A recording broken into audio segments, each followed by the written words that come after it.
What's up, y'all? It's Cousin Chet back with Dilligan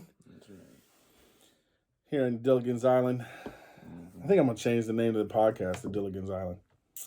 Should carve that on this table. Should carve Dilligan's Island. Island. I love it. It is the Monday after Mother's Day. I hope everybody had a great Sunday yesterday. And I hope you had a good time with your mom. For those that whose mothers have already passed on to the next situation, you have my compassion. I know that some holidays are happy for some and they're not happy for others. So I want to acknowledge that. And for those that had moms that really weren't good moms, I'm sorry. I hope you're a better parent than what they were to you. I hope you don't continue the cycles. Yeah. So with that said, happy Mother's Day. Dilligan, how was your Mother's Day? It was pretty good. One thing I get straight from the vine is Mom and I are both cheap. So it makes, You're both cheap. So it makes for an easy Fair enough. Makes for an easy celebration. Right. We just hang out. Yeah. Just went and spent the day with her a little bit. You know, I brought that up about people who don't have moms that maybe have passed on. And for many years, my mom was thousands of miles away. Most of my adult life, my mom was thousands of miles away. And COVID created some circumstances to change that. And now I get to see her every day. And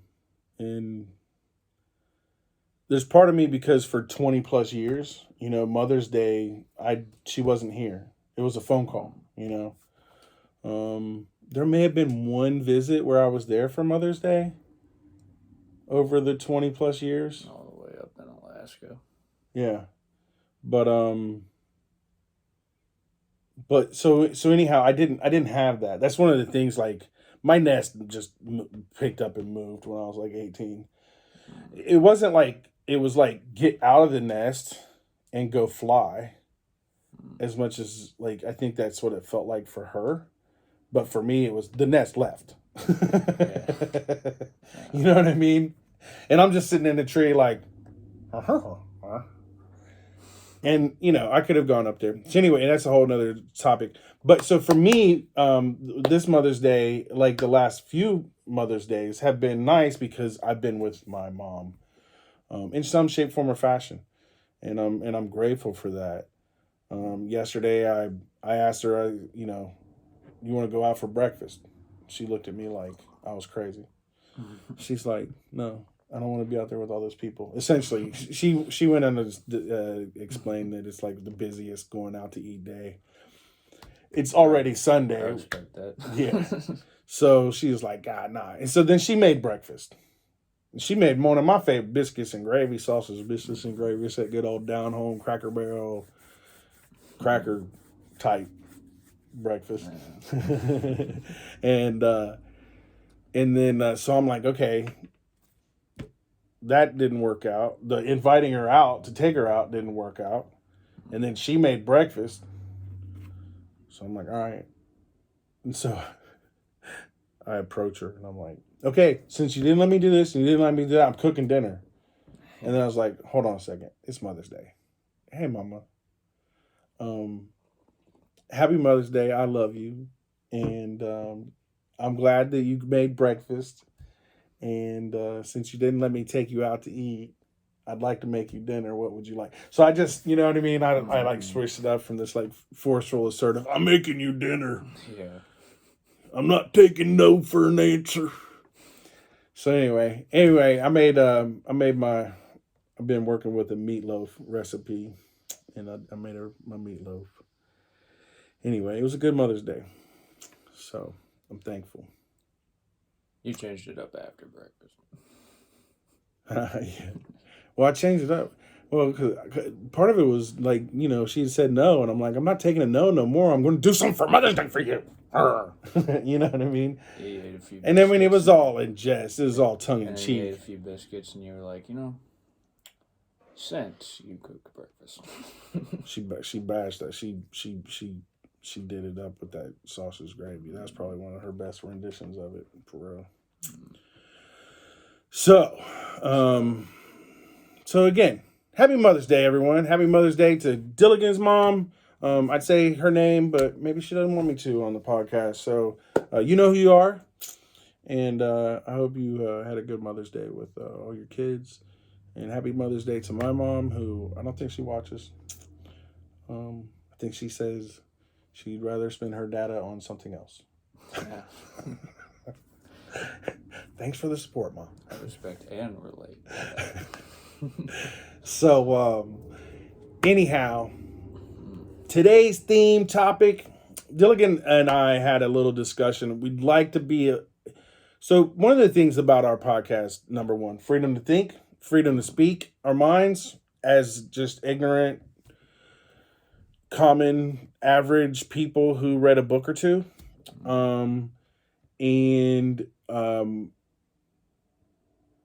Oh my gosh, I just lost my train of thought. We're entitled to our opinions and observations Yes. as they are. Very well said. Say that again and louder for the people in the back. We're entitled to our opinions and our observations as they are. And that goes for all of us. So the other thing is that this isn't like a super structured academic situation, right? We're not creating an outline before we come here. We're kind of coming here and we're kind of riffing on ideas. And so I feel that it needs a little bit more structure. That's some of the feedback I'm getting as well. Thank you, people who are giving me feedback. And all the feedback, I appreciate it. We can't implement everything at every time, but I do appreciate it. I would like to give some feedback to all of you who are watching and giving feedback. I'd really appreciate a like and a comment, even if it's just emoji of a thumbs up saying I liked it. It really helps the algorithms out. It really helps us out. Yeah.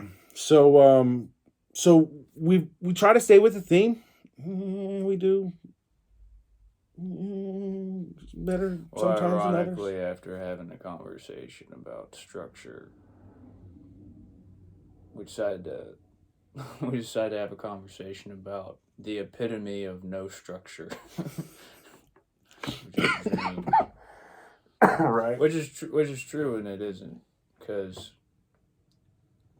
this is going to relate to what I have to say later, but it's kind of fitting that on Mother's Day weekend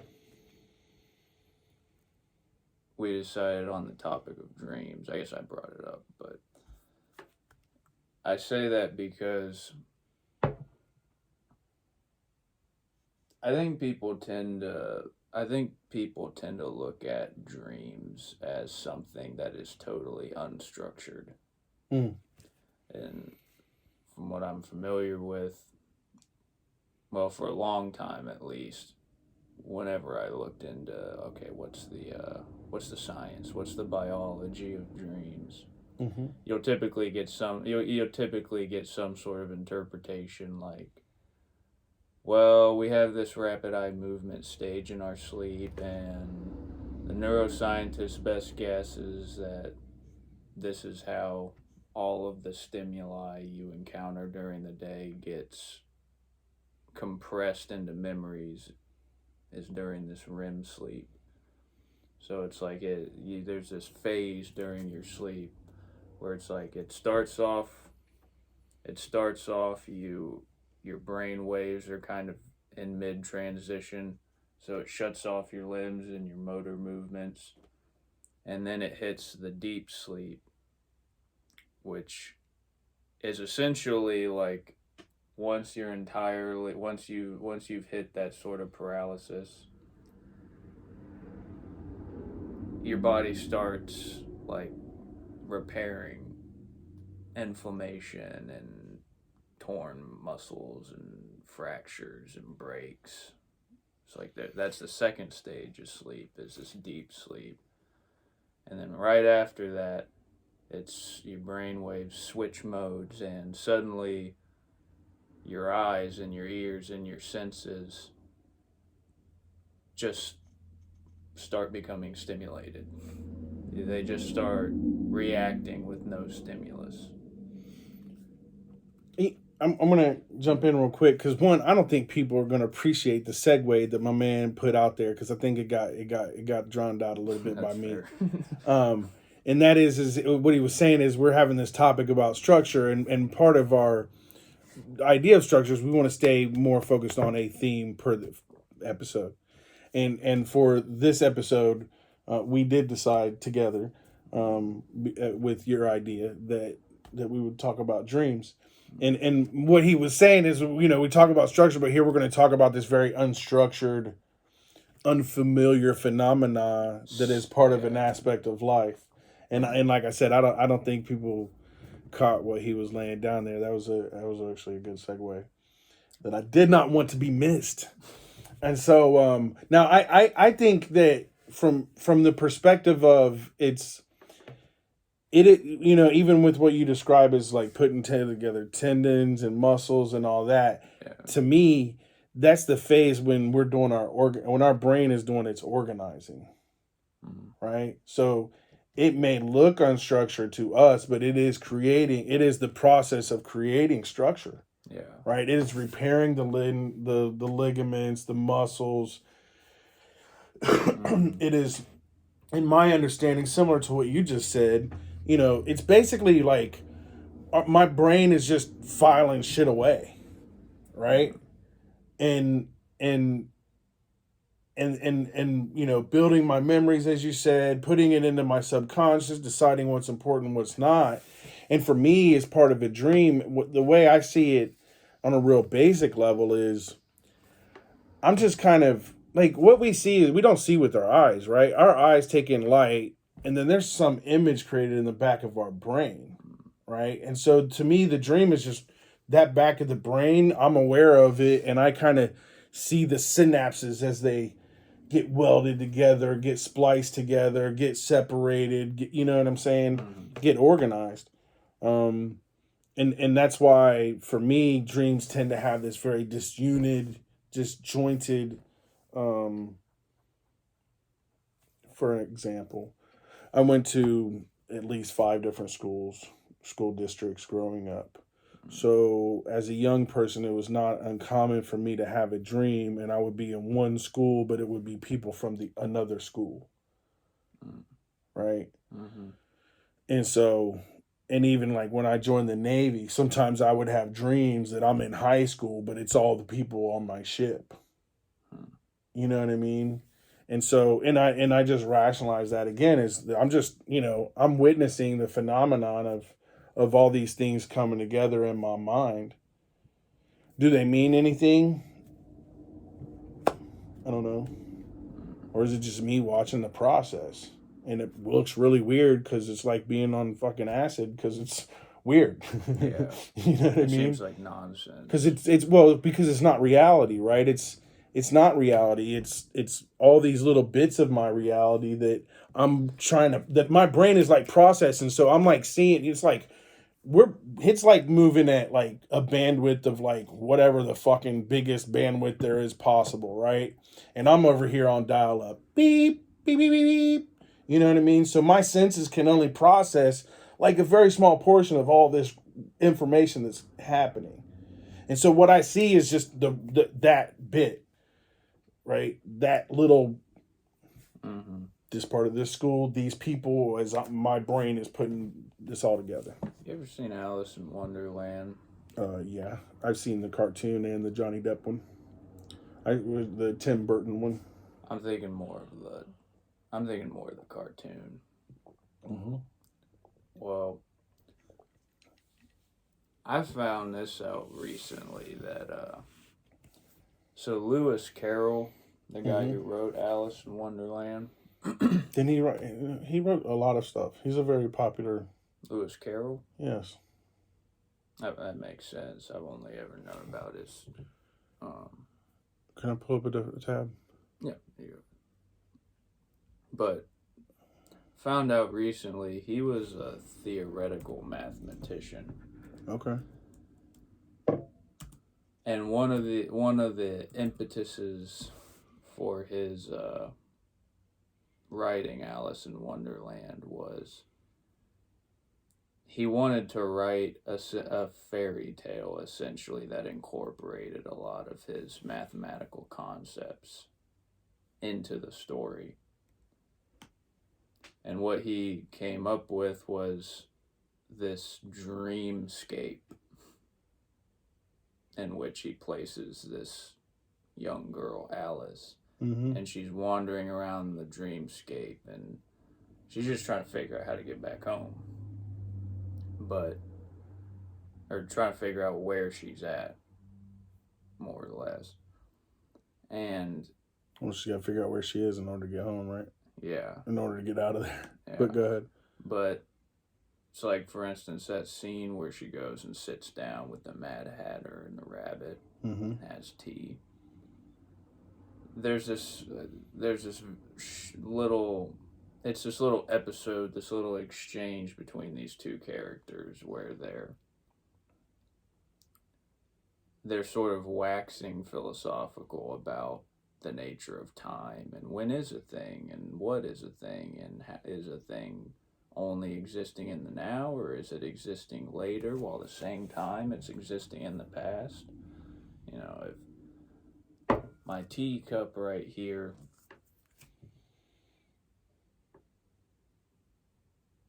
it's been there a few seconds. So a few seconds ago, it hasn't really changed. It's in the same spot now, and now it's over here. So if you could see the timeline of movement that the teacup took, is it in all those places at once? And there's it's sort of like esoterically like embedded in the story. And meanwhile, Alice is just kind of wandering around. All these characters are talking gibberish, but it's like, if you stop and kind of process what these characters are talking about, they are discussing first principles a lot of the time. I could be totally wrong. I could just be banking off a bad interpretation, but this is an interpretation I came across, or an explanation. But well, one of the things that's peaking to me is and especially when you do the cup, right? So there's this concept of okay, first of all, we have to remember that we are humans and we see everything from human perspective. And so we divide things in the way that we perceive, right? One of the things that we've created is time. We've categorized time, right? And there's the idea that for the ultimate being, the one, there's no such thing as time. It is just being.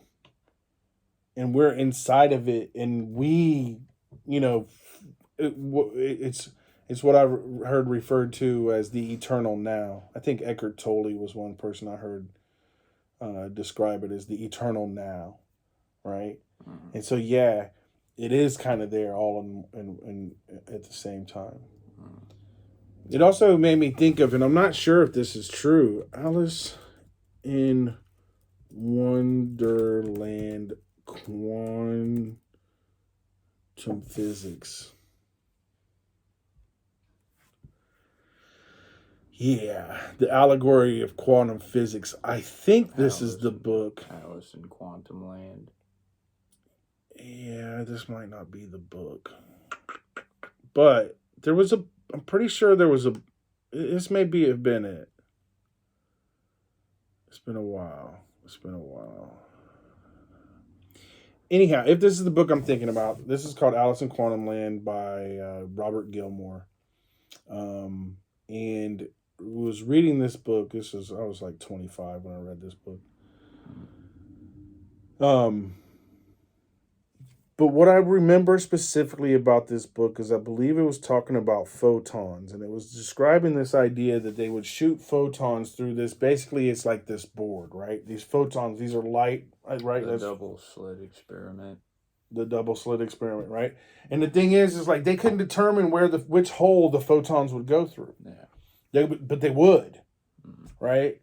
And and it was through that somehow they came to the conclusion or the idea and the understanding that if you take a photon and you stop it at any point in place and you say, I am studying this photon, then you're missing the majority of what the photon does, because the photon is not doing what it does if you stop it. Yeah.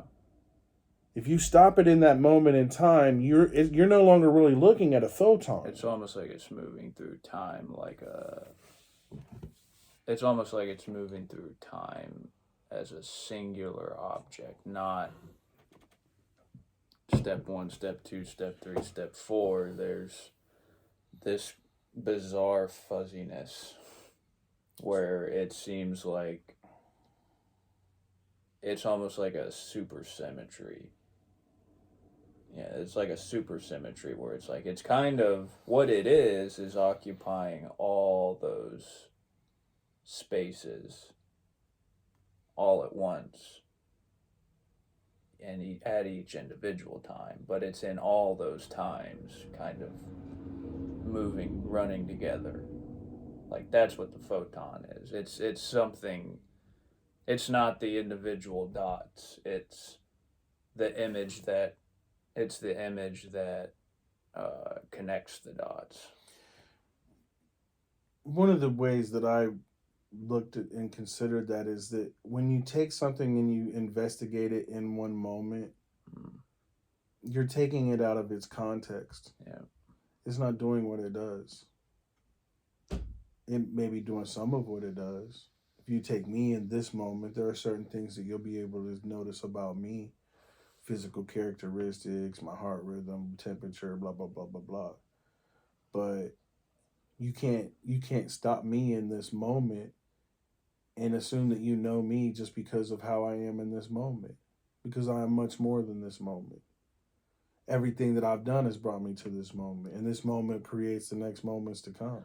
Which is another way of saying you're technically not a body. You're technically a story. Like as a person, you are technically a continuum. I would say that I'm technically a soul having a human experience. Right? I am the soul having a human experience. I am the soul having an individual human experience. And the soul is having a lot of little individual experiences. Right? Well, that's and sorry that this, we're talking about dreams. Apparently, one of our bullet points is Alice in Wonderland. What a great story! I mean, how many people can't enjoy that? And well, I was about to say, like, to rope it back around to dreams. Yeah. Again, it's kind of fitting in a way that it's on Mother's Day weekend, because it's like I've been perusing Jungian and Freudian psychology, and psychoanalysis has been like basically my biggest side hustle. Is trying to wrap my mind around psychoanalysis. And a lot of it has to do with the nature of dreams. There's a certain, like, what's your relationship to the word symbolism? Well, my relationship to the word symbolism. As in what? So basically, the symbolism is one of the ways that humans have found to communicate their thoughts and ideas with each other. Our alphabet is made up of symbols. We use symbols for our road signs. We use symbols to communicate things without words. And there are certain symbols that have had meanings throughout a long period of time. And so they kind of, so a really good example, but symbols can be changed. And this is kind of sad. So, for example, most people understand the swastika to be this Nazi evil symbol. Yeah. Related to the idea of killing. They see it and they people. Think eugenics. Yeah, they think Well, they think of Hitler, and they think of all the nasty things that came about under that political party. But that political party adopted this symbol right? This symbol is actually an ancient Sanskrit symbol that is just it's just the Dharma wheel. It's literally like it's just the Dharma wheel. It's a symbol to express the idea of the continual cycle. And it was hijacked, and then Western culture decided that it can only mean evil. It's a commentary on time. Yeah, it's a whole essay. It is squeezed into down. one symbol. It's a whole Heideggerian essay squeezed into one picture. Yeah, in the way that I personally, this is again, I'm just an average guy. I'm not fucking brilliant. I'm not super academic or anything like that. But I have read a book or two, and the way that I understand that is just like it's just always in this cycle, right? It's just constantly moving. It goes back to what we're saying about Alice in Wonderland and the quantum physics, right? Is that it's just a constant thing. And the other part of it is that it's how we understand time.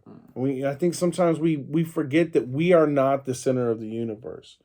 We are not the most intelligent being in the universe. Because all the frames, they bend in the same angle at the same direction. So the human is incorporated into it. Yeah. Because it's one directional. Well, I think the concept of time is human. Mm-hmm. I just like the concept of religion is human. The concept of time is human. The concept of economy is human. Mm-hmm. Right? This is just words that we've chosen to label things that we perceive. Mm-hmm. Yeah. Well, and I say that because this is the last I'll try to limit my don't worry. My philosophical They love us. Look, this. They're so entertained right now. They're gonna like and subscribe right now. They're gonna take our advice from our sponsorship, because this show is brought to you by water, H2O. And everybody is gonna drink a little bit more water after watching this show. All 20 of you. Thank you so much. Well, I was gonna say there's a difference between a symbol and a brand, as I've heard it described. Ooh. So, you think brand, you think Supreme. That's not what I'm talking about. Supreme. That ritzy West Coast clothing chain. Right on. It's like okay. $shit zillion for one T-shirt. Anyways, never heard of them. I appreciate that. I think I like Nike or, Macy's or Liz Claiborne, Tommy Hilfiger. That might have been that might have been a very Gen Z.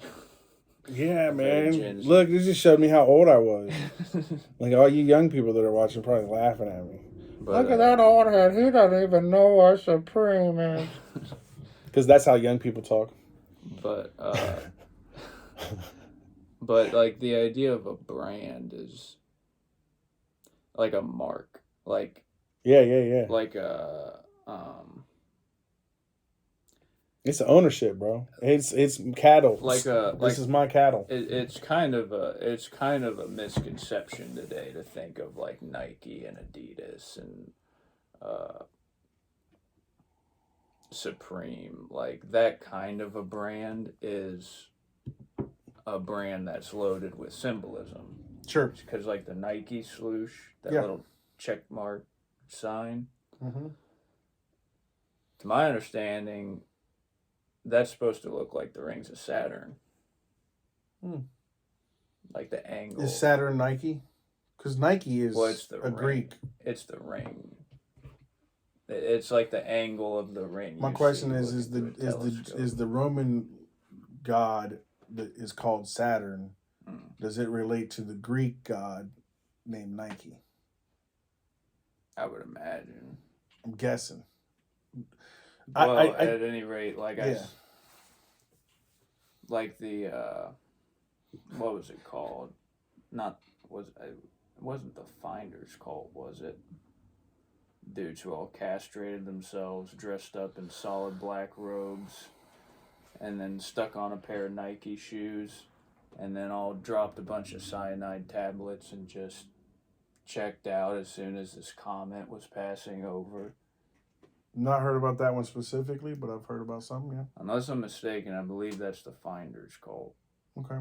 Anyways, but so that's an instance of like, okay, well, the symbol of the brand. Yeah. They kind of run together a lot in the modern. Well, because symbols are very powerful for our brains, right? That's why we can see a red octagon and it doesn't have to have a word on it. Or it could have a word in Spanish or German or whatever. It really doesn't It can need be in any Chinese context. It's just you see it on the side of a pair of shoes and you go, that's what looks that good. is. And that's what branding is, right? Again, it comes from when people had a lot of animals and they wanted to own their animals. They wanted to claim their animals, and so they would brand them with their family crest or whatever, right? And over time, as these companies started putting out their products, they created, their icon, because it's similar to an icon, right? How we treat a brand is like the same way that we think of the old icons. Or logos. We worship them. I gotta have my new Nikes. Oh my God, the Kanye West, he got the new shoe, and then we got to get it, cause then we could be cool. You know what I mean? Like it's and so no, and then these marketing companies intentionally use that and brand us. So if you see somebody that like is strictly like one brand, they got. That's in my opinion. You feel how you want to about your Starbucks and your Walt Disney and the brands that you love, but to me, that's what's happened. If they've got you to the point where as soon as they drop the McRib and you're running to it, you might be branded. Yeah, precisely. If you're gonna have a closet full of $300,000 shoes, because see, but some people, like, what do? They see this brand represents me. And see, even animals have a concept of a brand. So, like, for instance, dog goes out, sniffs around, finds a tree. Dogs tend to piss on trees. Yeah, I get you. Yeah, they see with their nose. Yeah, it's branded. Well, I found out recently, within the last year or two, that there's a very particular logic behind that, because only predatory animals tend to do that. And the reason why is predatory animals tend to have territories. They find a little grotto or a little valley, and it's like, hey, this is mine. So they go around and they mark it to chase everybody away. But the specific behavior of pissing on a tree, it's a way of letting every other predator know, this is mine. And this is mine, this is where I'm at, and also, this is how big I am. Right. I can reach this high up on the tree. Sure. So but I think that relates to what I said about animal husbandry, and about the idea of branding your animal. This is my property. I own this. You can't take my sheep. Yeah. And put them in your herd, because they will be recognized because they have my brand on them, right? It's almost imposing a behavior. Like a brand is an imposition of. It's almost like an imposition of meaning. So, like, for instance, like panda bears. What panda bears will do is they'll find a nice big tall tree, and then they'll do a handstand. And then they'll piss on the tree. And then they piss on themselves? Yeah. Just a tree, maybe. I don't imagine panda bears are particularly scrupulous. I'm just imagining myself standing on my head peeing. But think about that. There's always a little splash. think about the nuance of that, though. It's the panda bear understands that, so he understands that concept of this is what we're all doing, so comprehensively. He's like, hey, I could freak everybody out and be like, dude, well, whoever came by and pissed on this tree was like 7 feet Super tall. tall, yeah. Like, I ain't fucking around in these woods. Right. That's a big pisser. Yeah. But So, it's, but yeah. so I want to kind of help us because we're gonna be a little bit more structured and have a theme dreams. Okay. But I think really what's going on here is we're talking about signs and symbols, right, and how they relate to the human psyche, because in Freudian and Jungian psychological realms, I am guessing, and I don't remember much from my Psycho 101 class, but I remember the term archetypes has been brought up by you several times, and there are certain symbols, there are certain archetypal symbols that mean things to humans. And I'm wondering if we're going to segue into, Yes. Going from like this scientific understanding, which then we got into symbols and a very psychic understanding. I was going to say all that to say that psychoanalysis is essentially the discipline of deconstructing all of the brands and the symbols that are running through you. And which again lends itself to the study of dreams. And dreams we tend to have this impression, I find, of, well, dude, I went to sleep and it's like, I don't know what was up one minute. I was chilling on the Empire State Building with Ben Franklin, and then next thing I know, I turn around, I'm in my living room, and there's this giant anaconda slithering towards me. So I turn around, and naturally I jumped out of the airplane I was in all of a sudden to get away from the snake. Snakes on a plane. And it's like people tend to write that off as like, dude, like people tend to write that off as like, man, my memory consolidation last night was super fucked up, so random, right, so nonsensical. But about 5 or 6 years ago, I was kind of dipping my toe into this subject matter, and I got this idea. I got the idea to start keeping a dream journal. And I just started writing every time I would have a dream,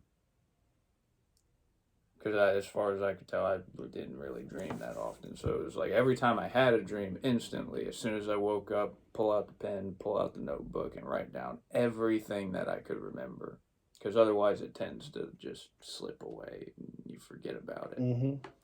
So I basically, sometimes like right after you wake up. And there were a couple things I noticed.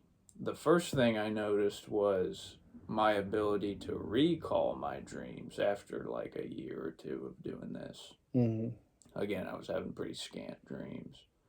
But after a year or two of doing this, my recall started to improve. So it was like I could remember more details after spending a certain amount of time. Just simplest thing ever. There's no complex mathematics, there's no formula. It's just, what did I remember? Yeah. And then you put it down.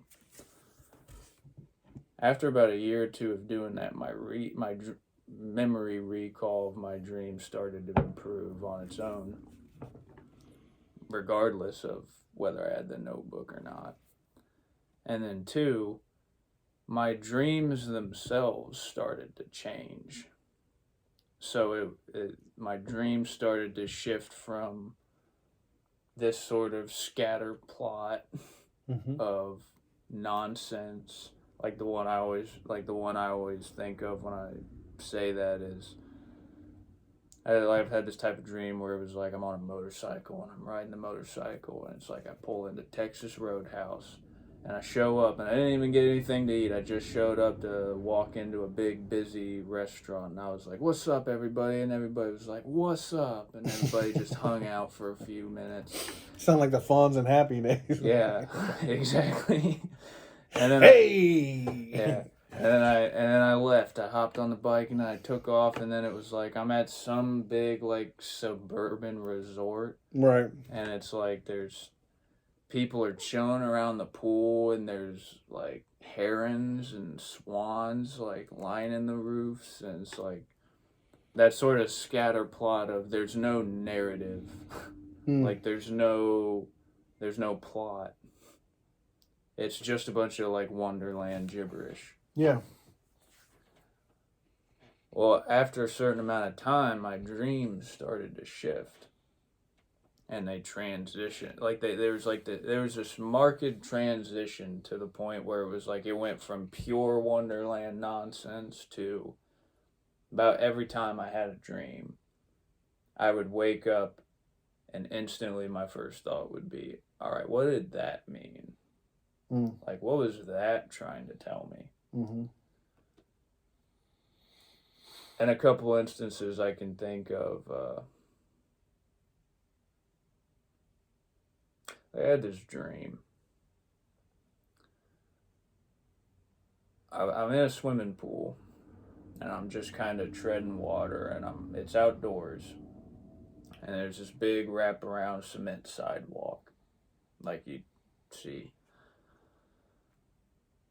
And I'm just floating in this pool, and I'm looking around, and when I look over on the sidewalk, there's this weird, like, shriveled up, like, lizard thing with these big, thick feet. Like a Komodo dragon? But, sort of, but tiny. And it was like, it took me a while. I had to stare at it because it was this weird little grotesque looking, like, reptile thing, and it was just walking real slow. And I started to notice how slow it was going, and it struck me. I was like, oh, this is like a baby turtle. He ain't got a shell, but like, it's a turtle. There's this turtle with no shell, this tiny little thing, and he's just treading by. And right next to him is like this little, it looked like a leaf, but it was like this little round leathery thing. And it was flat. And I saw him, and I picked both of them up. And I just was kind of like treading, you know, that dream logic of like you know you're in the water and you're treading water, but like you're not actively moving. Yeah. So in this dream like way, it was like I picked him up and I'm holding him right here. And then I decided to take him under the water, and I go under the water. And I'm looking at both these things underwater and thinking to myself, there's something I should do. There's something I should be doing right now.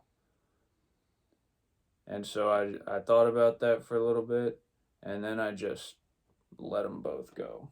And I let them both go, and the tiny little turtle starts taking off towards the leaf pad. And as he's swimming towards it, there's like this big like shift or this current that comes out of nowhere, and it smacks right into this little leaf pad thing. And it goes into it and through it, and it starts to swell up into a full size, like grown adult turtle shell. And then the turtle just swims into it, and as he swims into it, he starts to grow. And he grows and grows and grows. Till eventually, it's a regular adult turtle sitting there. And then once he finally grew into it, I picked him up, took him out of the water, put him back on the sidewalk, and I was watching him like just trudge off when I woke up. Wow. That's a pretty intense dream. That's very different from the fonds the fucking Happy Days. Yeah. Well, Esque. in a way, because I think, but part of that whole, I kind of lean. Like, I'm not going to discount spirituality and dreams. I'm not going to discount that the universe communicates to us. First and foremost, one of my thoughts when you're talking about that is I'm thinking of, there's all this information that's being processed um, by our brains at all times, right? Like even in this moment, we're processing every bit of stimuli that's coming in. We have some executive function to kind of ignore things, but that means that our perception, our conscious mind is kind of ignoring it, but our subconscious mind may be Well, taking it and all in. here's the kicker to that story. Mm-hmm. So I woke up from that dream, and I had a full schedule. I had a real busy day planned after that, but I spent all day thinking about that dream Right. because it was so specific, and it was so different from other dreams I'd had that it like obsessed me for the whole day. I was like, what does that mean? What's my brain trying to tell me? Mm-hmm. And the very next day after that dream,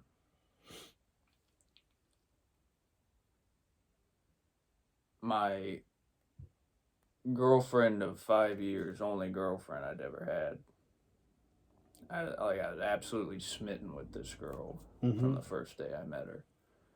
The day after I had that dream, I spent the whole day thinking about it, and I came to this conclusion that it's telling me I gotta grow some. I came to this conclusion. It's like it's telling me I need to grow some thicker skin. Like I'm not gonna grow unless I have some sort of shell that I put around myself. And I thought about it all day, and I finally made up my mind. I was like, that has to be what it means. Just feels right.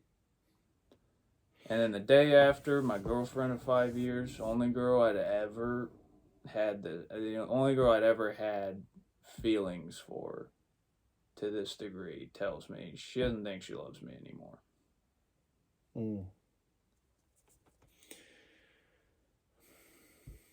I'd like to say first and foremost that your interpretation of your dream has to be the most valid interpretation because only you can know that feeling and only you know yourself.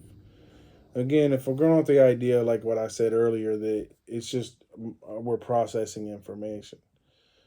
Now, if you tell me that dream off rip, no context, no nothing, and this is a part of the dream I'm going to focus on. And correct me, but I'm underwater and I've got two what in my hand? I got this weird pad. It's like a big leafy round pad, and I got this little naked baby turtle. So a lily pad? Yeah. I mean, I didn't know what it was. a big leafy pad? Why is a pad and not just a leaf? Because it was very leathery. It was brown. It was almost like the skin of a football. But so, like, what is a pad? Like, a pad is like something you set something on, or something that you protect yourself with. I think the most important thing about it was I had no idea what it was. Fair enough. So, the pad has something there, but I'm gonna go with just my intuition and my ideas. Number one, a turtle represents longevity. Turtles live a long ass time. They're one of the oldest creatures left in evolution. On the planet. Like those things they've been here forever. I don't know who's been here longer, the crocodiles or the daggone turtles. But nonetheless, that's what they represent to me. They also represent a sense of wisdom, like an old, slow, wise, self-contained creature, right? Steady wins the race. Steady wins the race. And so when you have this turtle and you say, okay, I'm supposed to do something here. I mean, you could have put the two together. You could have put the turtle on the pad. right? And then you could have held it on the pad, and that could have been a choice that you had made, but you didn't. You let them both go. You let the pad. You said like kind of in football, right? What's a pad in football? It's protection. It's to soften a blow. Yeah, it's like armor. It's like a little piece of leather armor. Exactly, it is an armor. It's maybe a little bit ineffective. When you got metal available, but or you have this shell, right? Mm-hmm. So it's almost like there's this choice. And I don't necessarily know what the choices are, but you chose the turtle because I didn't hear anything about the pad when you let him go. I heard the turtle went and goes. Next thing you know, the turtle comes into a current. The current all of a sudden inflates this turtle into its age. It ripens it. It makes it grow. I let them both go. Sure. And it's like... But you're focused on the turtle because you don't talk about much what happens to the pad. Yeah, it was like the current moved into it. Into the pad? Puffed it up. Swelled it into a turtle shell. The pad was turned into a turtle shell. Okay, thank you. That is an important piece.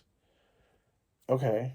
Anyways, but no, like, see, even just on first principles. Yeah. There's a first principle there of, okay, well, what's a chunk of, like, flat leathery something? Sure. Something I don't know what it is. Sure. I don't have any context for it. It's just, it kind of looks like something.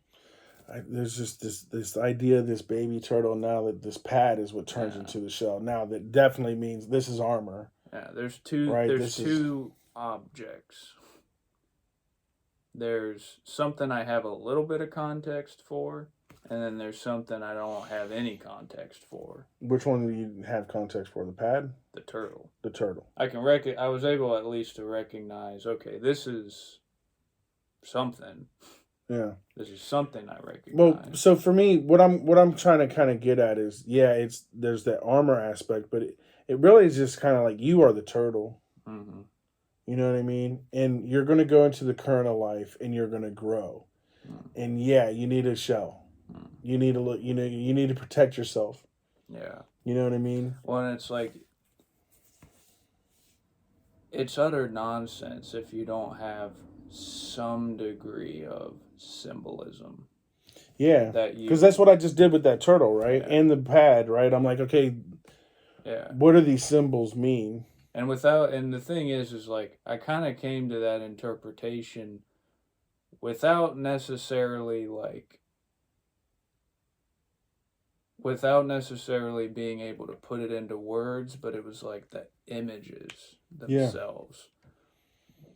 Oh, it's very vivid. Communicating something. It's very vivid. To me, it's very as a poet and a person who loves, there's the symbolism of allegory, the symbolism of when sometimes it's hard to use the exact words to communicate an exact thing, and so we use metaphors, we use these similes, we use these mental tricks, so to speak, to help communicate those things through symbols. Yeah.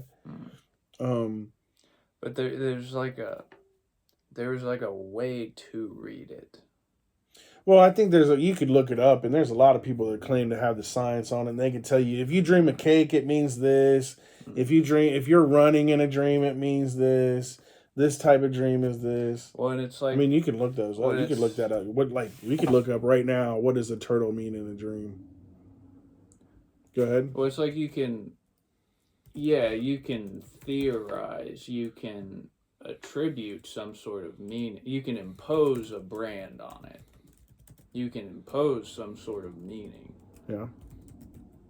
But at the end of the day, it's like that swastika. The original concept behind the swastika kind of speaks for itself. It's like it's 360 degrees. There's this sort of there's a squareness to it. Hold on, I gotta read this. It says, seeing a turtle in a dream may evoke several emotions in you. The most common is peace, comfort, and interconnectedness with nature. Spiritually, Turtles in dreams represent your view of the world and how you fit into it. Remember, your choices make or break you. Hmm. Now, there's only one moment in that dream that I recall you having a choice, and that was, what do I do with these? Hmm. And you let it go. And then, after you let it go, it took care of itself. Yeah, that's a cool dream, bro. It's very Buddhist. Which part? The sort of some action needs to be taken, something needs to be done. So what do I do? Nothing. I let it go. Let it go. It's what I should say is Buddhism makes much ado with the symbol, Mm.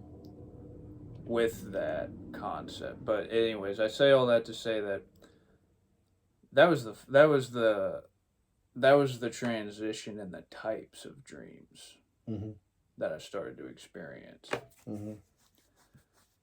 What came after, like the realization I had after that dream, Mm-hmm. my dream started to freak me out so bad that I actively avoided dreaming for probably a solid year. Like, I would make sure I had a drink before I went to sleep. Mm. I would fall asleep stoned. Like, I would just avoid putting myself in completely perfect sleep. I would avoid I would avoid I would avoid falling asleep in clarity Mm. to where I knew I would wake up from a dream. Well, one of the reasons why is because my dreams started to take on this very I started to become very intimidated by my dreams because I started to have dreams that, for lack of a better way, like I don't there's no other way for me to put it. I started having prescient dreams. Prescient? Yeah, so like for instance, there's a guy I knew. I didn't know him super well, but we were kind of involved with one another for a little bit. I had a dream about this guy having a nervous breakdown, like basically being in a context. Me and him were hanging out with a whole bunch of mutual friends, and we were in the skate rink, and something seemingly innocuous happens, and this guy has a full like childish mental breakdown and just like runs out. Mm. And it was like a week after that, I find out that same guy got drunk at a party and basically like throws a tantrum up into the point where he says he wants to kill himself, and then he throws himself down a flight of stairs Mm. to prove his point. Mm-hmm. Like, that's what I mean. Is that kind of dream started to I started to get that kind of dream so regularly that it freaked me out. Like, I avoided it for a long time. Sure. But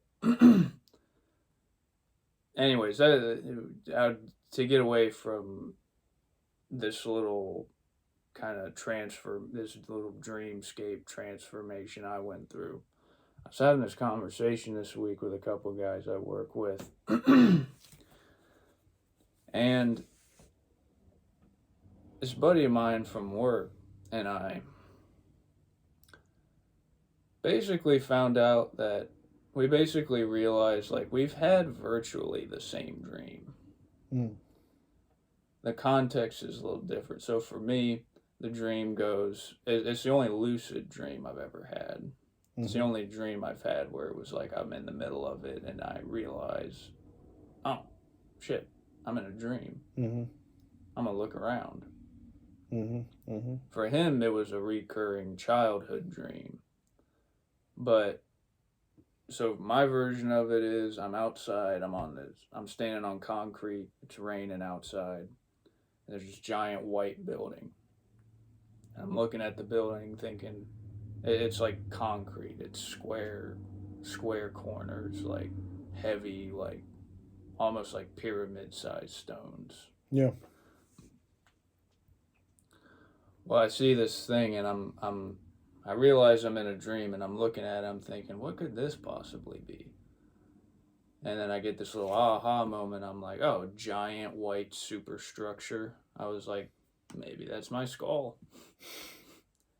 So if I wanna get a little deeper inside my head, I should go inside the building.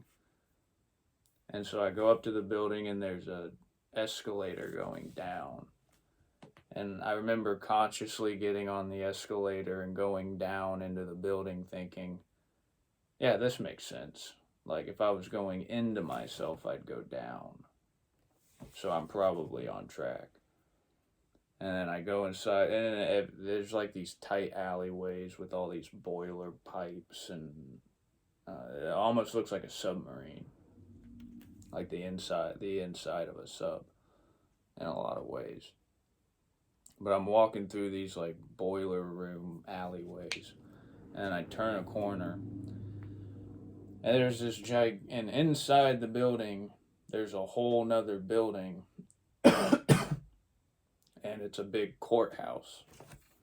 And standing in front of the courthouse are these two like Secret Service looking dudes, like sunglasses, black ties, just like standing about face in front of it. And I see that courthouse and I'm like, I'm gonna see what's in there. And I go to open the door, go inside, and there's these two suits. They step right in front of me, and they're both like, nobody goes in there. Not allowed. And I was like, well, I ain't going to get my ass kicked by these guys, so I'm just going to go explore some other part of the building.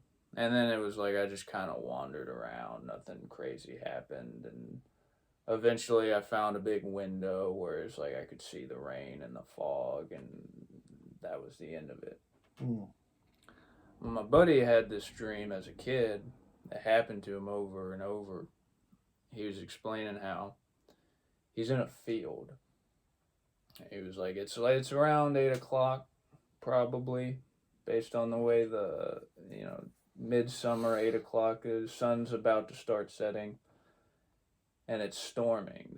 It's raining and it's storming, and I'm in this big open field, and there's this big white van just sitting in the middle of the field. So I go towards the van. I decide I wanna go see what's in it. He's like, so I open the back doors, and right before I can open the back doors, I feel two people like grab a hold of me and pull me back, and then I wake up. So then I have the dream again, and this time I'm thinking, all right, I gotta do this quick. If I'm gonna see what's inside the van, I gotta outrun whoever it is that's gonna stop me.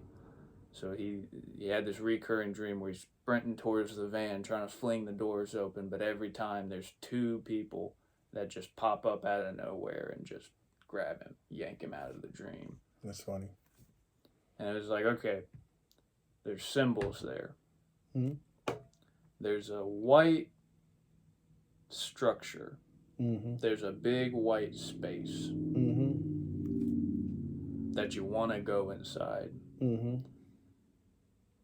Not one, but two people are playing goalie for whatever's inside this thing.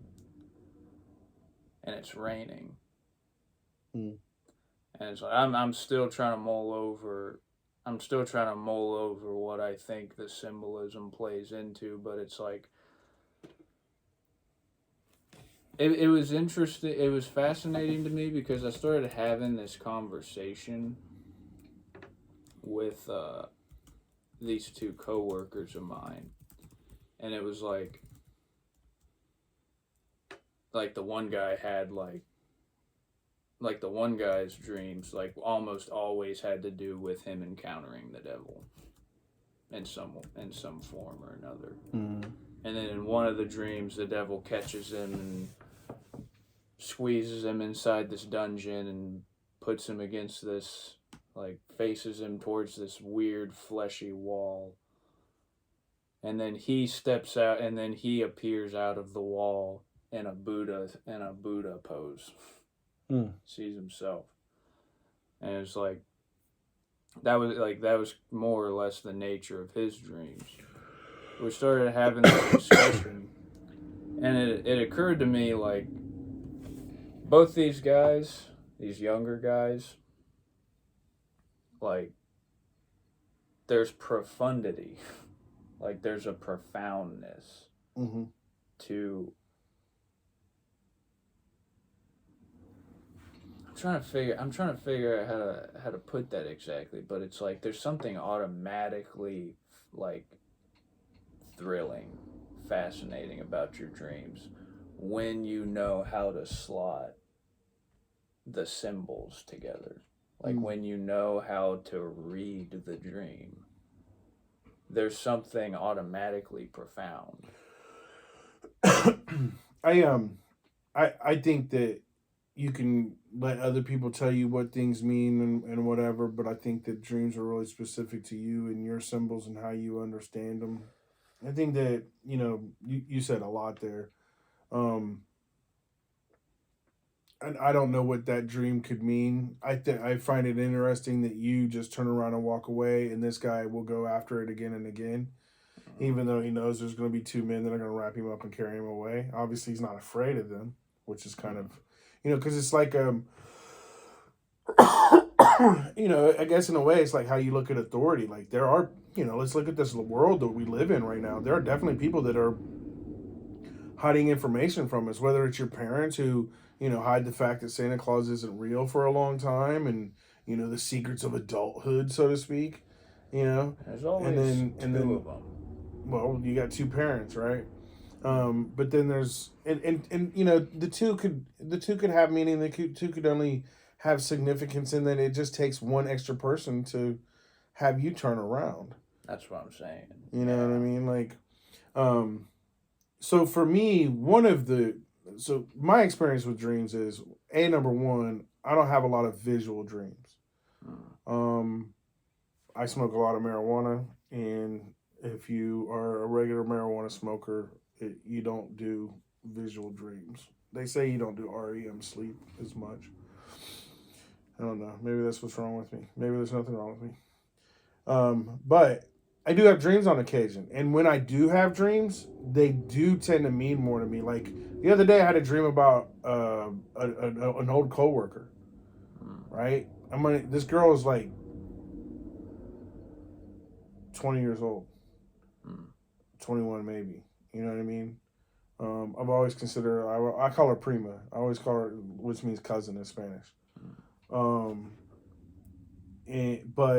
in this dream, I don't remember much. I think we were on a date. We were like at the mall or some happy horse shit. Like, we were like went to see a movie or some happy horse shit.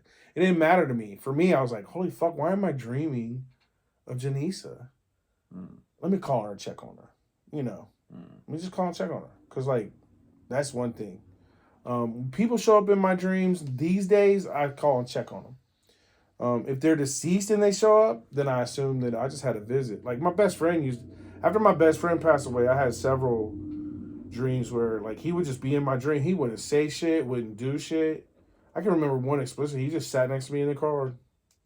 I was just driving down the road. I looked over. I was like, Tonio, you're here. Right on.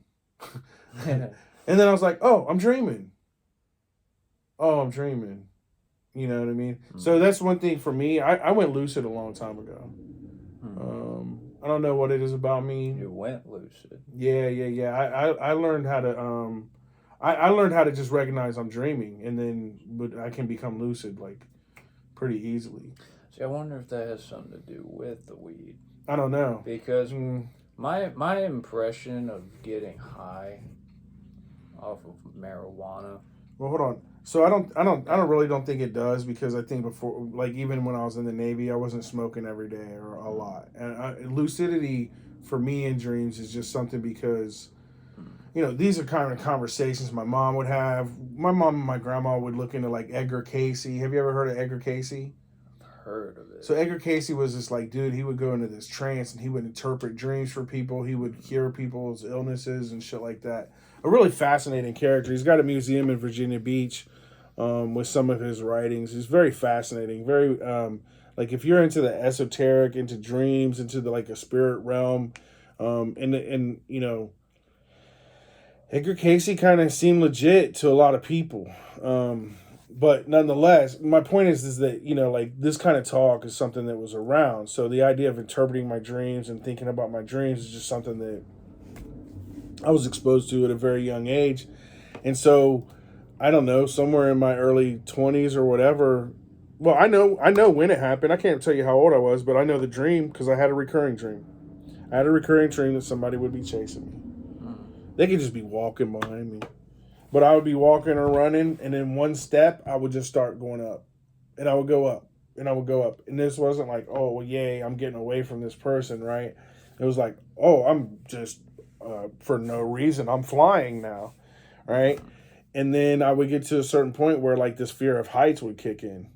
And I'd be like, oh my God, I'm fucking going to fall. And then the next thing you know, here I come barreling towards, now I'm falling from some ridiculous height, and I get super scared. It'd be something weird, like it'd take me up on some big cliff, and now I have to get down or whatever. My only way to get down was to jump or some shit. And then one day I just landed. One day I was up. I was fucking coming down. I fucking just landed and started walking again. And from then, and then I started having lucid. Then in my dreams, I was just able to like be lucid and recognize I'm in a dream. Okay, this is happening. Okay, that's happening. Now, sometimes I still have the emotions, like I'll get like people chasing me type shit. Like people outside my house come trying to break in to get in my shit type of dreams.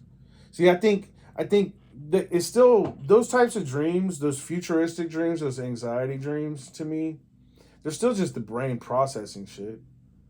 It's just processing it at a different level than what I'm Yeah. saying. Like, um, but yeah, for me that was my thing. Um, I I have a hard time like. I think it's important to try to meld the mystical and the science, the physical, right? Um, Mm-hmm. I think that so for me, it's like I'm not. Do I believe in ghosts? I don't know, but yeah, you know what I mean. Like there's part of me that says they don't fit into my understanding or my current thought process of the soul and how it works or whatever. But you know what? I don't know. I've also had the heebie-jeebies a couple times in some places where I thought maybe a ghost was coming to say hi. You know what I mean? So when it comes to dreams, like can they be predictive? Can they be omens? Can they be warnings? Can they be prepared? They. I don't think they always have to be past. They're not. It's not just memories, right? We also we as humans live in that. What did you say in one podcast not too long ago? It We was like live in between. We live somewhere in between reality and the imagination. in the potential. Mm. Did you say imagination a couple weeks ago, or was it potential? I feel like that. And nonetheless, it still is the same thing, right? We live in the past and what we have experienced so far, and we live with the anxiety of the potential future. Not only what we want, but the cycles that we see, and what we see is potentially becoming the future. And so I think dreams have to do with that too, because that's what anxiety is. Anxiety is a focus, is a concern about the future, a concern about what's about to happen or what could happen or what might happen, right? And so that's part of our thought processes too, as we, not only, I mean, we get a lot from our parents, depending on how influential our parents are in our lives, and depending on how well they've healed their lives.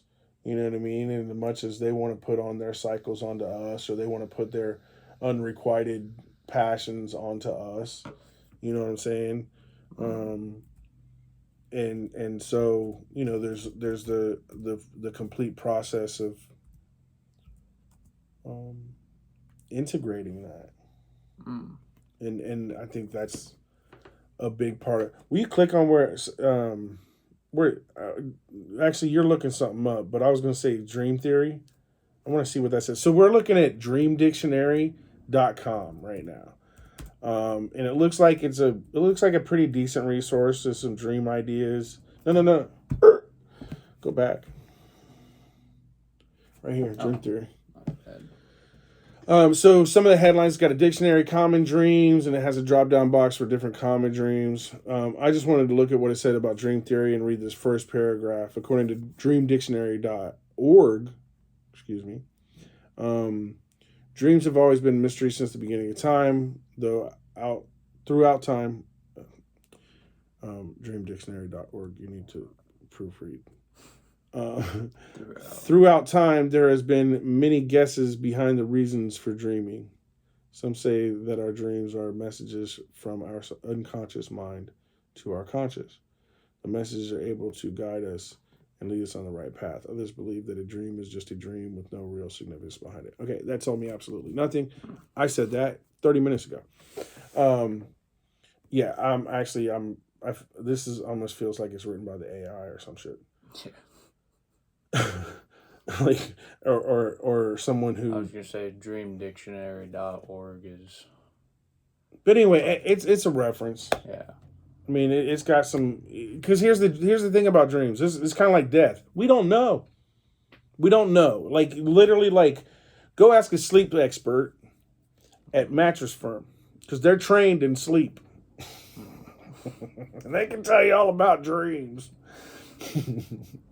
And the importance of getting a good mattress so that you can get. Anyway, actually, don't go to Mattress Firm. If you go to Mattress Firm to buy your mattress, you should be shot. Well, it's like, what do you spend all day doing? You have things you imagine, whether you're picturing in your head, like, okay, today will be great if I can go through work, I can hit the gym, I can swim, I can do this and that. You have this retinue of things in your head, and then you have this external reality, and then you're reconciling the reality with what your imagination is able to do with it. And in this dreamscape, the inverse is almost true, where your imagination is the reality. So as opposed to being in the real world, quote unquote, as opposed to being in reality and struggling and wrestling and all the weeping and gnashing of teeth that it takes to get the bills paid, and to hit those, sound like such a Job. To hit those milestones, to accomplish that goal, you turn around and in a dream, it's the imagination is the whole reality. But there's something, same way the imagination applies to your real world existence. The real world has a foot in the imagination. Sure. Like like that yin yang. That sort of Taoist symbol is very dense in that context of, there's reality, the pure potential, there's what I can imagine happening, there's this real world, this external not me that I have to reconcile that with, and that is the Tao. That is the way. And it's like, I think dreams are pertinent to talk about because we live in a branded world. We live in a world of brands. Well, I think brands is a whole topic for a whole day. I think it's important to recognize symbols and how they can affect our brains and how subconsciously they affect our brains. I think that's a somewhat different topic than dreams, other than the fact that when we look at how much we don't know about ourselves, like dreams can help you understand yourself better. If you just look at it as this, like to me again, it's putting that physical with the metaphysical, right? To me, this isn't about the imagination. That's not reality. When I'm having a dream and I'm walking through Fairborn High School, but I've got people from my ship on it, that's not my reality. And to me, it's not my imagination either. To me, it's just simply that splicing of two chords, synapses, right? And it's just it happens. Now, can I look at common behaviors? Am I able to be an observer because I'm a lucid dreamer? Yeah. Guess what? Check and be like, oh wait, we're dreaming. Okay, so Aaron is walking through this hall and just came out of this teacher's classroom. That's ridiculous because he was never at this school, right? And so okay, I'm dreaming. First clue. Okay, I'm in La La Land. Okay, yay. Chet loves La La Land. Let's go play. Right? Now, don't get me wrong. I can get myself in some predicaments where I do still get scared, where I do have emotions. But for the most part, I'm like, okay, let's see what happens. Walk through door number 3. Boom, I'm at a whole new school with a whole new group of people. And guess what? They don't match neither. But then I think about, the anxieties.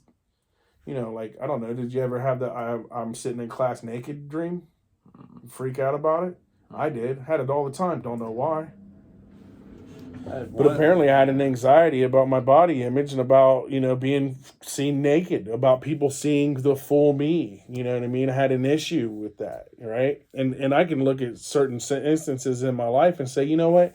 Yeah, if I can look at it from that objective observer point of view, I think it can tell me a lot about my life, and it may not explain or correct, but I think that acknowledging the facts of who I am has helped me deal with the other things that I've dealt with and manage my mental health. Yeah. I think dreams can be very powerful. I think some people put way too much stock into them. And I'm really glad that because being a lucid dreamer, like that helps nightmares so much. Yeah. When you realize that you're dreaming, you realize, okay, you really can't hurt me. You're really, don't get me wrong. I still can get freaked out, and I'm like, you need to wake up, dude, because you're freaking out in this dream, and it's just a dream. But like this, wake up. I think the last one I had, man, I was like, anyway. But that's my experience, and I understand that not everybody's a lucid dreamer. I understand that not a lot of people get to do that. They're just along for the ride, And hopefully, maybe me saying something helps you, like, just turn that switch on when you're dreaming, Oh. Be like, hey, I'm dreaming. This isn't real. I'm just an observer here. I'm not actually here. I think that's more crucial than you realize. Which part? The capacity to be in a dream and recognize, oh, I'm in control.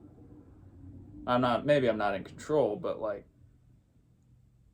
nothing's going to stop my heart. I'm not here. Nothing's going to kill me. I'm just an observer. Yeah. But I think that's more crucial than you realize. Not you, but I think people wave this off a little too much, because what that is that's you grounding yourself. In the most chaotic, nonsensical of situations, there's a ground. Mm-hmm. And the ground is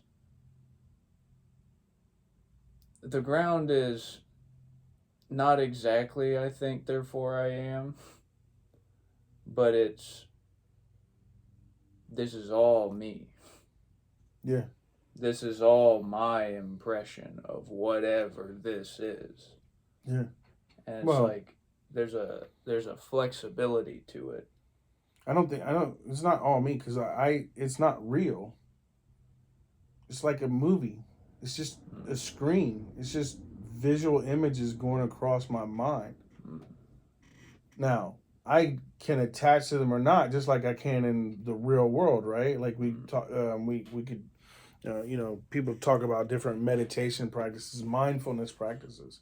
And one common one is, you imagine that your thoughts are just clouds that are floating by. And when you find yourself attaching to one, then you ask yourself, why am I attaching to this thought? And the same thing happens. The same thing. I'm doing the same thing in a dream, right? Once I recognize that I'm dreaming, then I detach myself from the dream because I'm not an active participant anymore. I wasn't an active participant anyway. I just thought I was. Before I was lucid dreaming, I'm not well, I guess I am an active participant, right? Because everything that I'm choosing or my feelings are instigating or they're influencing the dream, right? Because that's part of the dream, right? Is you have these emotions and then this other thing, these images, they react to you and your feelings and what you're doing. But when you get lucid, they're not reacting to that no more. And for me, I'm not interacting with the dream as much anymore. I'm just walking through it. I'm just observing. Yeah. And I guess maybe that's part of my own personal way about doing life. In many ways, I'm just an observer. I'm not in control of 99.9% of the shit that happens to me. And I'm not one that co-signs on the idea that I can be. And maybe that's one of my ways of coping with life, and maybe it's a good way or a bad way, but for me, there's just too much that I have nothing to do with. And I recognized a long time ago, and maybe it was because of my childhood, I had no agency. I had no control over what was going on. So I just accepted. Life happens. Life happens to me. I don't happen to life. In a lot of ways. I'm just observing. I'm just watching this thing happen. I'm going to do it I've been doing it for about 48 years now. And hopefully I get another 30 some, 40. Another 48 would be cool. But then after that, I'm done. So, and I guess, I could have a huge impact. I could be Elon Musk or, but we can't all be Elon. We can't all be a Carnegie. We can't all be a Rockefeller. We can't all be Jay-Z. We can't all be Mahatma Gandhi. The majority of people are not remembered at all. Who remembers your great, great, great, great, great, great grandfather? Do you? You know what I'm saying? Yeah. And most of us, especially in the United States, we don't. And so anyway, I'm going way off into the life thing, but it does apply to me for the dreams because again, I detached from it, and there's part of me that I'm just observing. Well, all the podcasts we've sat down and recorded, how many of them would you describe as political in nature or politically? I think when we first started, we were kind of amped up on political things. I think we've been doing a pretty good job of bouncing away from. We haven't been doing a lot of political talk lately. Not that I'm scared of it. All you red and blue Trumpies and Democrats and Biden lovers, we're coming after you. Both sides. We're stuck in the middle and we're poking away.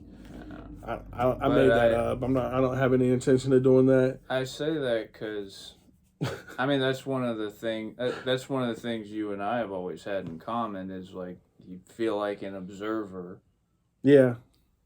And you're kind of you feel like you're just observing all this nonsense that's going on. Yeah. And how people just form these locksteps. Oh, that's so hard not to get attached to that frustration and annoyance that happens when you see that. But it's like this tendency of people. It's like they're just looking for a team. They're just looking for some people have to belong. They don't feel safe if they don't belong to something. Go ahead. Well, there's belonging, and then there's the sense of belonging that there's this natural sense of belonging, this desire for community, and this desire for your people and your land. There's a desire to be accepted. Your community. Mm-hmm. And then there's the way there, then there's the strings people pull Mm-hmm. to engineer people into communities. Mm-hmm. There's the red and the blue. Mm-hmm. Back in the days of the Byzantine Empire, there was the blue and the green. But beyond that, it was virtually the exact same. Mm-hmm. It's the exact same form. They all wanted to wear purple. Mm-hmm. Yeah, no, and that goes back to branding and why branding is so effective. Why do people when they one thing that marketers and influencers, which is basically everybody that you're running into nowadays, because everybody's trying to sell you something. There's no just people being friendly. um, but yeah, the one thing that they recognize is that, like, okay, when Nike makes a commercial, they want you to get a feeling. They want you to relate because they want you to see yourself as relating to what they're showing in the commercial, right? And now if you wear my brand, which is Nike, you're telling all the other people around you this kind of person I am, right? I'm in this. I'm in the Nike group. I'm in the Nike brand, right? If I go to Starbucks and I'm like, I'm not drinking Speedway coffee. It makes me poo. So does Starbucks. But anyway, but nonetheless, it's like, no, that Speedway is too cheap. I don't want to be associated with Speedway coffee, right? I'm a Starbucks girl. I got my Starbucks cup in my Starbucks world. You know what I mean? And so, and so we oftentimes, especially throughout my generation, Meanwhile, brands were a way that I told you who I was by the brand that I bought. and this is what I'm saying is I'm a Starbucks girl. I don't buy cheap coffee. Right. That's what you say to yourself. Meanwhile, the building you're the building you're stepping into and you're acquiring a service from every day. It's got a big ass logo in the front that has an image of Venus and a little gray halo with some water in the background and some fishtails. Why if I'm starting from ground zero, why would I associate any of that bullshit with the cup of coffee? Well, I never paid that much attention to it. I knew it was a girl. I didn't know it was Aquarius. I didn't know about the water. I didn't know it was a mermaid or whatever. But I'm saying, like, and I don't think a lot of people do mess it because when they see that they don't think of whatever that is, and maybe there's some subliminal messaging going on there, but for the most part, people are just like, Starbucks means this certain thing. I'm in the cool crowd because I drink Starbucks. I'm in the Starbucks group. And the same thing goes for, I got a pair of Yeezys. So these people that spend all this money, there's a lot of people that they want to tell you who they are by the brands that they wear, right? I drive a BMW, and a lot of times it's mostly about status. Nowadays, a lot of companies are using, well, we represent, the LGBTQ, or we represent this political thing, we represent this need, this nonprofit, this charity, or whatever have you, right? And so then people associated themselves to the companies that way. But again, these are all just marketing tricks to get you to buy their product. Because at the end of the day, they don't really care about that. Like, all they care about is, does this make you buy more shoes? Does this make you spend more money on our shoes? Because this pair of shoes is made by the same little Thailand kid that made the other pair of shoes. Everything costs the same. The only real difference is that it's got the brand and it says what you want it to say about you. I think that part of it is the brand used at some places means I make a good product. But that doesn't apply anymore. I mean, it doesn't apply with Apple, Samsung, because they don't care to make shit products. They don't care to have small things. All they care about, they don't care about much other than, are you going to continue to buy my shoes? Are you going to continue to buy my phone? And how many phones are a real good way about that. Apple did a really good job of being like, If you're Apple, you can be a little bit snooty. You know what I mean? You're in that fucking upper echelon crowd just because you own an Apple, right? You're not an Android user. You're not one of those common folk.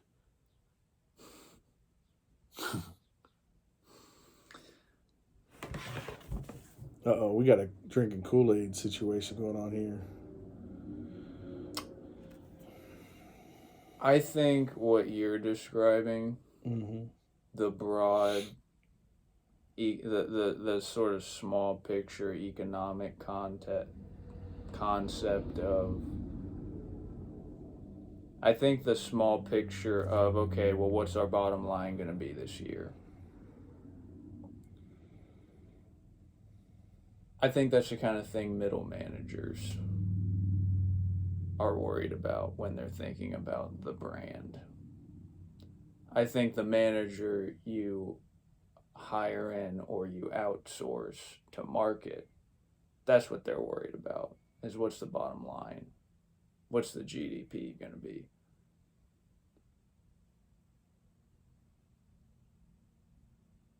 But I suspect that the people who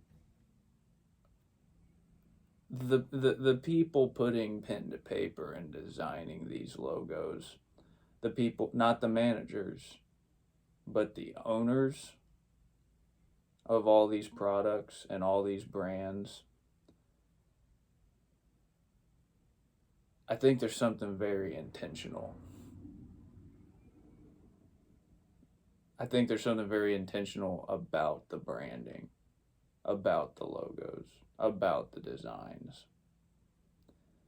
And I think one of the things that is intended is that, again, this idea of archetypes. The notion of an archetype is there is something that is gene deep that you're wired for. First archetype you come into contact with, ironically enough, is mom. Mom's the first time you see something, you feel something, you observe it, you experience it, and it switches something on inside of you. Oh, that's right, I'm a person. Well, person has mom.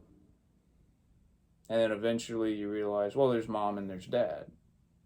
There's mom, there's dad, there's grandpa, so there's the nurturer, there's the provider, there's home, there's this heroic masculine figure who takes me out in the real world and shows me how to do real stuff.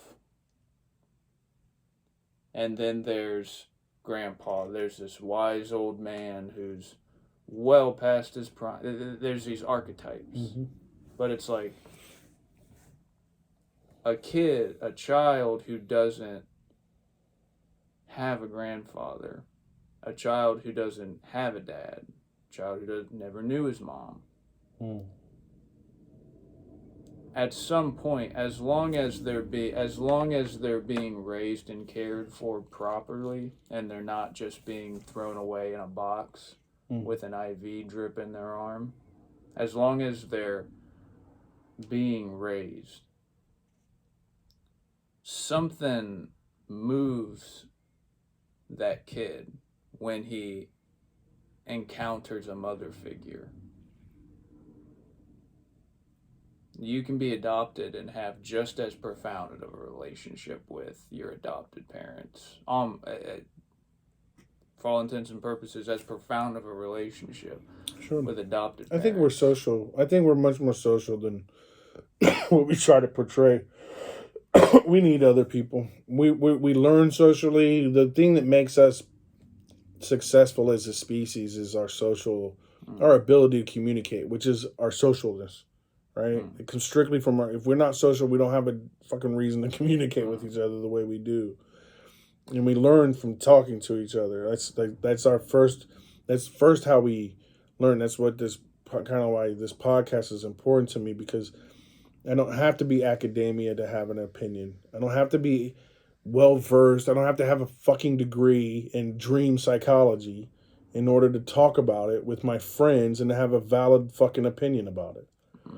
And so, you know, and two, I don't think that the people that use strictly empirical evidences and statistics and the current state of science and studying, especially when it comes to psychology, but science period, it's flawed. It's not exact. It's no more exact than the Bible is exact. You know what I mean? So when I hear people like Fauci or these other people that are like, well, the science says, well, the fucking science can be wrong too. Like science is not infallible. When all you And have is a hammer. and and so at the end of the day, I think that part of, because I'm gonna work towards kind of wrapping this up. I think that dreams are you talking to yourself. Yeah. I think that I'm not going to discount the idea that my dad has come to visit me in dreams. I'm not going to discount that when people show up in my dreams, I feel like I've been visited. I'm not going to discount the idea that, first of all, I can't limit God. So the idea that the universe can and can't do something to me or with me, I'm not going to say that it can't or doesn't. I think if you feel that the universe is communicating to you through dreams, that is one way that the universe does so, and you should fucking listen. Like, if you're not listening, then that's on you. That's your fault. I think that I think it's really easy to walk into Miss Cleo or a person that will. I'm looking at this weird ass Heaven's Gate. I don't even know this guy's name, but he just looks like weird to me. And the fact that a bunch of people drank his Kool-Aid is weird to me. Actually, Heaven's Gate's not the Kool-Aid one, but I don't want to get too far off on that, because I'd like to kind of conclude our little discussion about dreams. See, and tonight I want to dream about cake. What does cake mean? I forget. Okay. What? I think it means sex. Cake mean in a dream. Oh, and I will do this, and this is going to be controversial. And I'm going to turn this whole podcast into like a crap with this one question. But how can a person that doesn't have testicles and a penis understand what it's like to be a man when you have never had a nocturnal emission?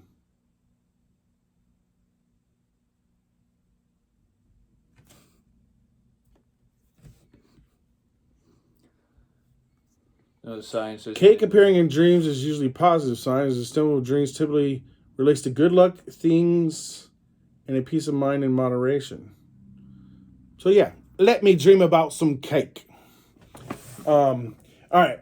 So if my last question totally turned you off, I understand. Thank you for watching till the end, though. You were here a long time, and I doubt if like you were here that long that would really.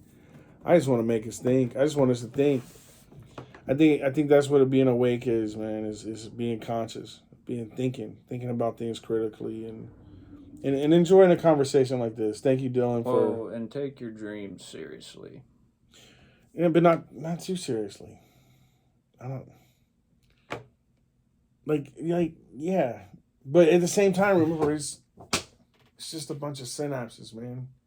I don't know. And see, that's the dichotomy, right? That's the weirdness. That's the yin and the yang of it. Because I'll say that, and then I'll say, but when Antonio comes to sit next to me in my car, that's a very serious moment for me.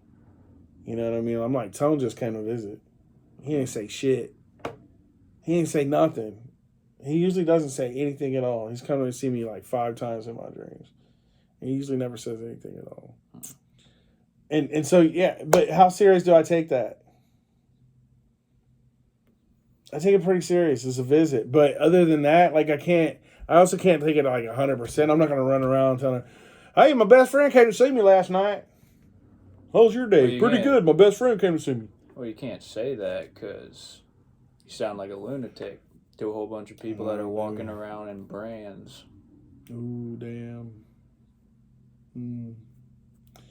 Well, yeah. What do you think? That's what I'm curious about. What do you think? Help us out. Talk to us. Comments. Tell us about a dream. Tell us what you think about dreams. Tell us what your resource for interpreting dreams is. Help somebody out there that's putting out content about dreams and point us in the right direction. Do you lean towards the physical? Do you lean towards the imagination? Do you lean towards taking it serious? Do you lean towards not, you don't really know? Do you lean towards not taking it serious at all? Yeah. Like, share, subscribe, all that. Show some love. Keep on loving us. We appreciate you. Love you too. And once again, happy Mother's Day.